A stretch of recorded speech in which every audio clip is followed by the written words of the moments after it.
Warm welcome to CA Raja classes and thank you so much for joining this mini and micro webinar. Before we get into the discussion, let me just take a couple of minutes to introduce myself. I am CA N Raja, a chartered accountant by qualification, a teacher and trainer by passion and teacher for 3 lakh plus students worldwide. I started my career as a banker with State Bank of India. Then after a period of 4 years, I got into CA practice. I had my practice for 7.5 years, but I realized my calling is teaching. I started focusing on teaching and training. And today, with the blessings of God, we have 3 lakh plus students worldwide. So now it's time for us to get into the session.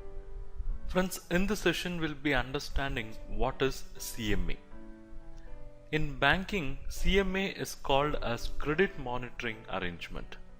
This is nothing but an Excel sheet which will give information about the past of the customer in financial data, which is basically lifted from audited financial statements, and it will also give picture about future, that is what is they are having as estimate for immediate future, say that's next year, and what they have as a long-term plans for their term loan tenors, which are called as projections. So CMA is basically an Excel document which will tell to the bank about the financial performance of the customer in the past and what he is planning for the future. So the CMA will have 3 input sheets. The first sheet is called as operating statement, which is nothing but transferring all the data from the profit and loss statement of the customer. The second statement is called as liability statement, and the third statement is called asset statement, and details for all these will be lifted from the balance sheet. We'll see how a typical CMA will look like.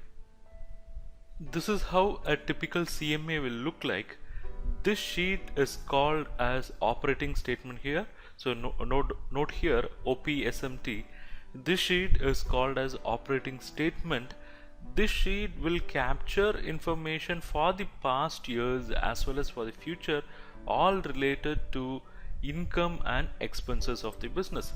So this sheet basically captures the information from profit and loss statement of the customer as far as the auditor is concerned, and as far as the future is concerned, it is dependent upon the data that is furnished by the customer.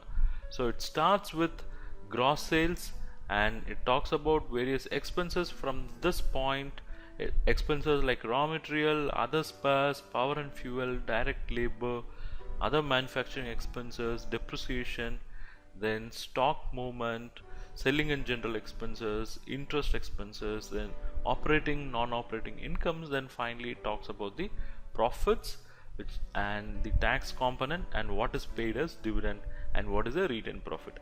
We will understand all this concept one by one in the subsequent sessions, but this is how a typical CMA will look like, which is basically an Excel document.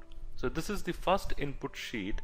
The second input sheet is the liability statement, where you will be giving all the information about the liabilities. The audited is picked up from audited financial statements. So here there is a mention audited. Audited is picked up from audited financial statements, and all these estimates and projections are something given by the customer, what he is planning for the future. So the liability statement will classify the liabilities into current liabilities, then all current liabilities will be listed, then term liabilities, that is those liabilities which are payable after 1 year, then it will break the other portion into net worth. This is nothing but the owner's contribution, which are in the form of capital, in the form of reserves, etc. So total liabilities will be captured in this statement, and next statement is asset statement, wherein all the assets which are available with the company and listed in audited balance sheet will be shown here under the audited column, and whatever they are planning for future, whatever the asset creation, that would come under estimates and projection. So the assets are divided into current assets. You have the total here, current assets, and current assets will have various classifications, then fixed assets, and there is something called other non-current assets, and the last element is intangible items or intangible assets. We'll be understanding each and every concept in the subsequent sessions. So I have shown you how a typical CMA will look like. So out of these various sheets, only these 3 sheets are input sheet. So if we feed data into these 3 sheets, there will be outputs in many other sheets that also let us focus. So by now you would have understood that in CMA, input have to be given from two statements. One is the operating statement and the other one is balance sheet. Balance sheet means basically the asset statement and liability statement. But if this input is given, then that CMA would give various outputs. What are the outputs? The first output would be a sheet called financial ratios. Financial ratios or financial indicators is the output sheet. So if all the data are entered in operating statement and balance sheet, this statement will be prepared automatically. This sheet will come automatically, which will talk about various financial indicators.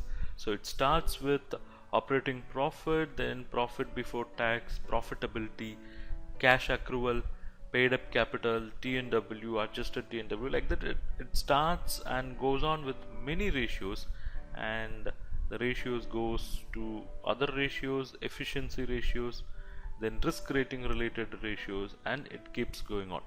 So once you feed the data in those three sheets, you are going to get this sheet, and which is one of the important sheet in banking, because this is going to talk about all the wellness and bad things of the customer in terms of ratios. The second output what you would get would be the holding level sheet. This sheet basically talks about the levels of current assets and current liabilities maintained by the customers. So this is the holding level sheet. You will have it as WCC, that is working capital holding level sheet. Here this sheet would tell how many months of raw material stock has been maintained, how many days the funds are locked in stock in process, how many days of finished goods are maintained, similarly how many days of credit is given to the customer, then how many days of credit the customer enjoys from his supplier. All this detail will be available in this sheet. Then the next output would be the ABF statement.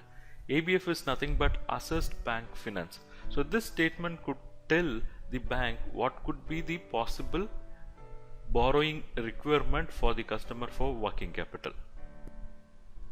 So this statement is called as the ABF statement. This statement would take the information from the balance sheet, and finally it would do some various calculation and would tell the bank what could be the assessed bank finance. So what is the eligible working capital finance for this particular customer.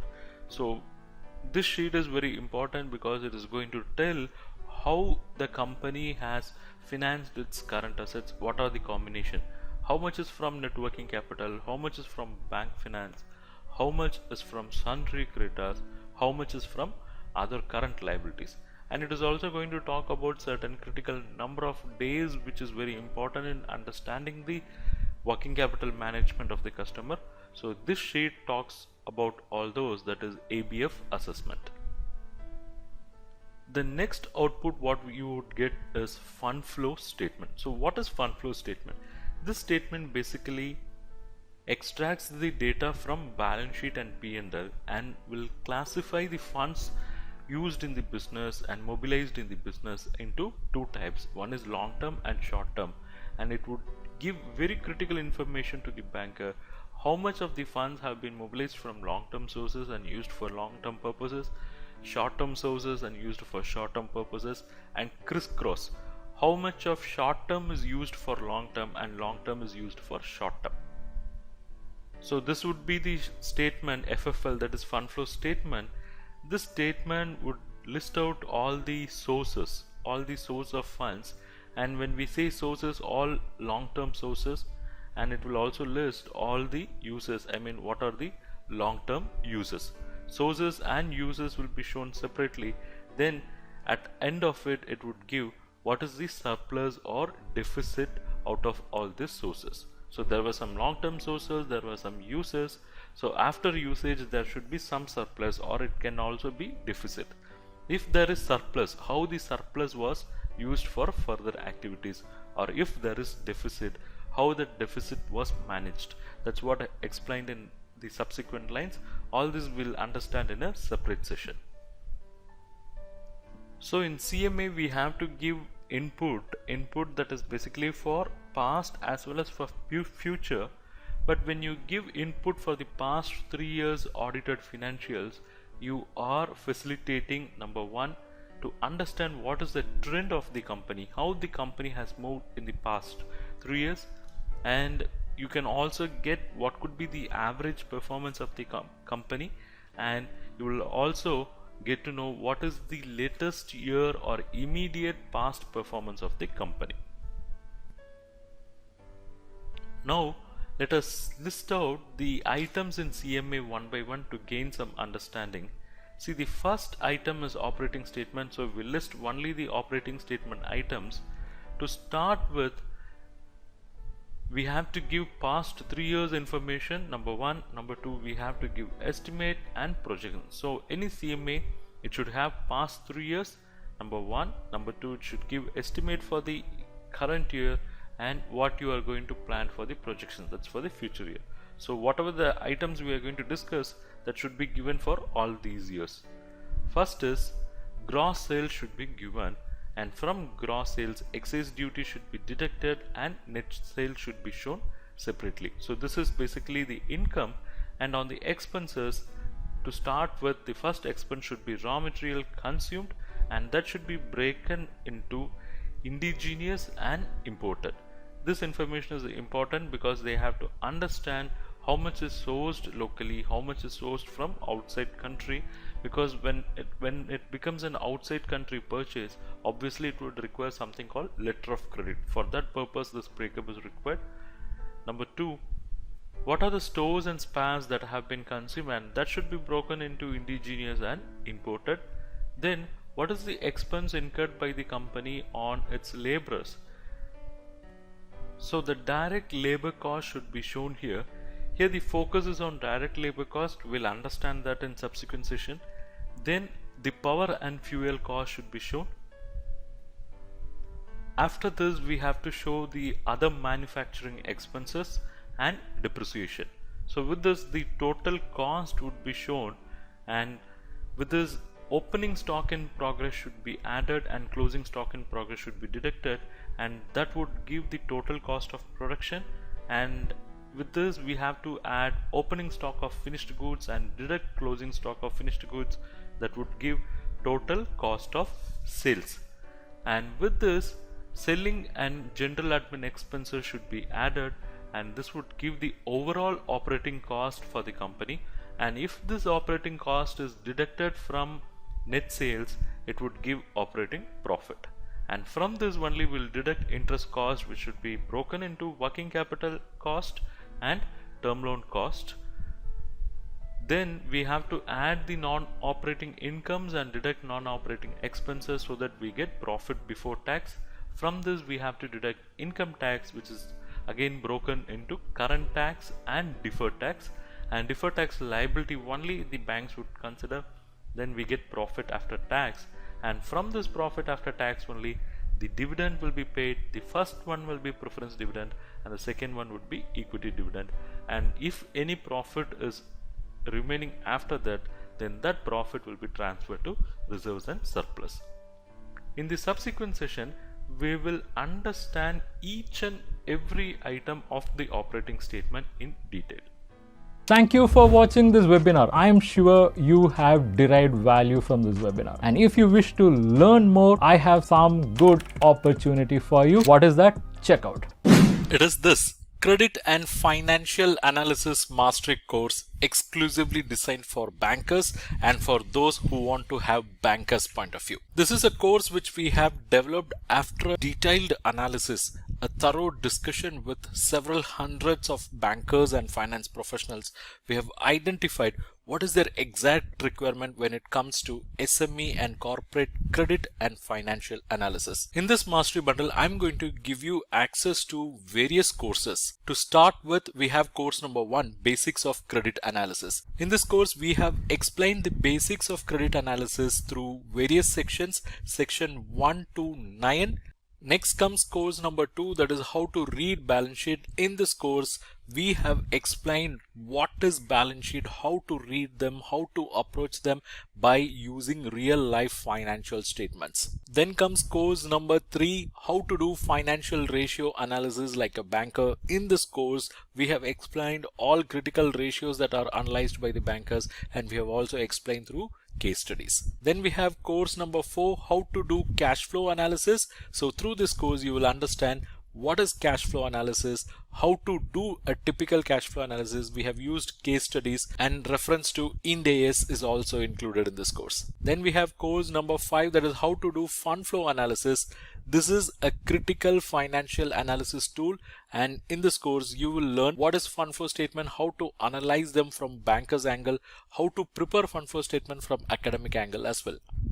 So overall 5 courses, each 1499. So aggregate price should be 7495, but you are not going to pay that. For you it's just rupees 2499 for 1 year access, or rupees 4999 for lifetime access.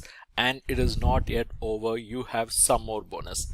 Bonus is course number 6, how to carry out credit risk rating for non-trading entities. These are all the topics covered in this course. Then course number 7, it is how to carry out credit risk rating for trading entities. Not yet over, you also have access to course number 8, that is how to prepare CMA report for bank loans. It's a comprehensive course which will run for 8 plus 5 hours, and you will learn entire CMA report preparation process. And course number 9, how to prepare cash budget for bank loans. Course number 10, how to assess fund-based working capital. So in this course you will understand what is working capital, what are working capital credit facilities, and how to assess them, what are the key ratios that are related to working capital, and what are the additional key analysis that will be done by bankers on working capital matters. You will get a comprehensive understanding of cash credit, export finance, and there are certain on-demand videos as well. So 5 plus 5, 10 courses of value close to 15,000 rupees, but you are going to get it for 1 year access rupees 2499, lifetime access rupees 4999. Not yet over.